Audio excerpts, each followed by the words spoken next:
ஒரு புயலா மாறுது. அந்த புயல் டிசம்பர் 21 அப்ப மிகவும் சக்தி வாய்ந்த புயலா உருவெடுக்கு. அந்த புயல்ல இருந்த மேகங்கள் தோராயமா 965 கிலோமீட்டர் அகலத்துக்கு இருந்திருக்கு. டிசம்பர் 22, 23 இந்த 2 நாட்களும் தனுஷ்கோடி இந்த புயலால ரொம்ப பாதிக்கப்பட்டுச்சு. டிசம்பர் 23 அப்ப கடல் அலையானது 7.6 மீட்டர் அளவுக்கு, அதாவது 25 அடி அளவுக்கு இருந்திருக்கு. தனுஷ்கோடி நகரம் முழுமையா மூழ்கடிக்கப்பட்டு 300க்கும் அதிகமானோர் இறந்து போறாங்க. தனுஷ்கோடிக்கும் இந்திய நிலப்பரப்புக்கும் இடையில போக்குவரத்துக்காக ஒரு பாலம் இருக்கு. அதான் பாம்பன் பாலம். 23 அன்னைக்கு சரியா 6 பெட்டிகள்ல 200 பயணிகளோட வண்டி எண் 653 பேசஞ்சர் ட்ரெயின் பாம்பன்ல இருந்து தனுஷ்கோடி போகுது. டிசம்பர் 23 அப்ப கடலோட சீற்றத்தால அந்த பேசஞ்சர் ட்ரெயின் கடல் அலைகளால மூழ்கடிக்கப்படுகிறது.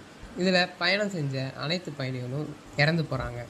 இந்த புயலால் தனுஷ்கோடி அடியோடு அழிஞ்சிடுச்சு. இப்போ அந்த இடம் பார்க்க